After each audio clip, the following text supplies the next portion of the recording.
आज की short analysis में हम डिस्कस करेंगे जीएसडब्ल्यू इंफ्रास्ट्रक्चर स्टॉक के ऊपर। जीएसडब्ल्यू इंफ्रा भी कहते हैं। दोस्तों ये स्टॉक अगर आप देखो तो जुलाई 2024 से करेक्शन के अंदर चल रहा है। मोटा मोटी देखो तो दोस्तों इसने पूरे 3 महीने करेक्शन में बिता दिए और करेक्शन में भी दोस्तों इसने दोनों तरह का करेक्शन दिया, प्राइस वाइज टाइम वाइज दोनों। पहले स्टॉक ने प्राइस वाइज करेक्शन दिया जहाँ पर ये स्टॉक काफ़ी हद तक डाउनसाइड करेक्ट हुआ। उसके बाद ये स्टॉक ने टाइम वाइज करेक्शन दिया जहाँ पर स्टॉक ने एक साइडवे कंसोलिडेशन किया, एक स्ट्रॉन्ग बेस बना और अल्टीमेटली उसको ब्रेकआउट कर दिया है। और फिलहाल ये स्टॉक को देखो तो दोस्तों यहाँ पर मल्टीपल पॉजिटिव फैक्टर्स एक साथ ब्रेकआउट हुए हैं, जिसके तहत ये स्टॉक करंट लेवल से अपसाइड में 14% 14% अपसाइड रनअप के लिए रेडी है। लेकिन दोस्तों इसमें कोई भी हमारी बाय सेल होल्ड रिकमेंडेशन नहीं है। ये प्योरली एजुकेशन पर्पस से मैं अपना पॉइंट ऑफ व्यू आप लोगों के सामने शेयर कर रहा हूँ। कोई भी पोजीशन लेने से पहले अपने फाइनेंशियल एडवाइज़र को ज़रूर कंसल्ट कर लेना। फ्रेंड्स आप लोग देख सकते हो कि ये वो टॉप था जहाँ से करेक्शन स्टार्ट हुआ था और यहाँ से कुछ इस तरह से downward sloping parallel channel stock के अंदर बनी। और जब तक स्टॉक ये डाउनवर्ड स्लोपिंग पैरेलल चैनल में था, स्टॉक ने प्राइस वाइज करेक्शन देता गया और यहाँ पर back to back lower lows hit हुए। फ्रेंड्स अगर आप देखो तो फर्स्ट लोअर लोज यहाँ पर हिट हुआ, सेकंड लोअर लोज यहाँ हिट हुआ और थर्ड लोअर लोज यहाँ हिट हुआ। और जैसे ही दोस्तों ये downward sloping parallel channel upside में ब्रेकआउट हुई, इसने मल्टीपल हायर हाइज को ब्रेक करके उसके above high volume sustain closing देकर कंफर्म कर दिया करेक्शन कंप्लीटेड। यहाँ पर दो बड़ी चीज़ एक साथ हमें मिली दोस्तों। पहला तो इसने डाउनवर्ड स्लोपिंग पैरेलल चैनल को अपसाइड में ब्रेक किया, जिसकी वजह से जो स्ट्रेट डाउन साइड फॉल आ रहा था प्राइस वाइज करेक्शन का, वो अल्टीमेटली रुक गया।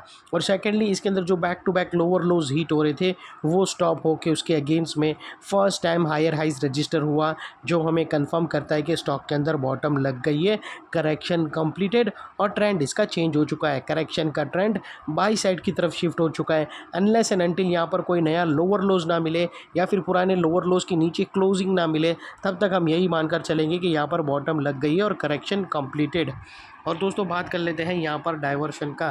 तो फ्रेंड्स अगर मैं आप लोगों को MACD डालकर दिखाऊँ तो यहाँ पर हमें क्लियरली पॉजिटिव डाइवर्शन विटनेस होता है।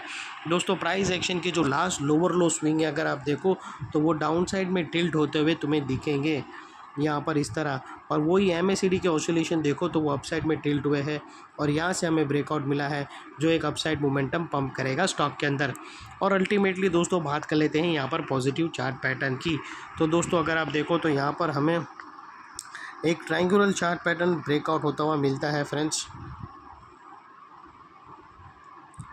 दोस्तों अगर आप देखो तो यहाँ पर हमें clearly triangular chart pattern breakout होते हुए मिलता है, जिसकी नेकलाइन समवेयर अराउंड 348 के आसपास है।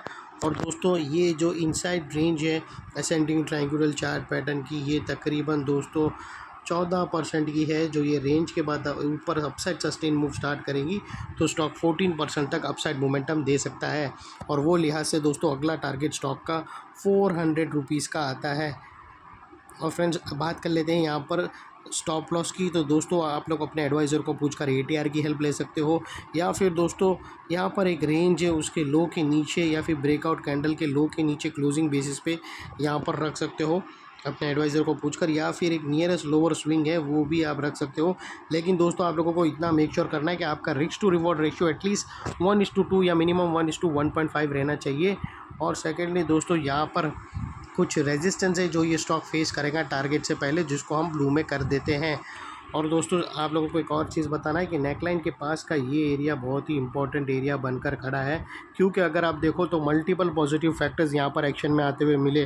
दोस्तों यही एरिया पे हमने downward sloping parallel channel upside में ब्रेकआउट होते हुए मिली, यही एरिया पे लोअर लोज हायर हाइज में शिफ्ट होते हुए मिले, यहाँ पर ही हमें MACD के थ्रू पॉजिटिव डाइवर्शन ब्रेकआउट होता हुआ मिला और यहाँ पर ही दोस्तों ascending triangular chart pattern breakout होते हुए मिली। तो वो लिहाज से दोस्तों जो एरिया अभी तक एक स्ट्रॉन्ग रेजिस्टेंस था वो अल्टीमेटली स्ट्रॉन्ग सपोर्ट बनकर खड़ा है।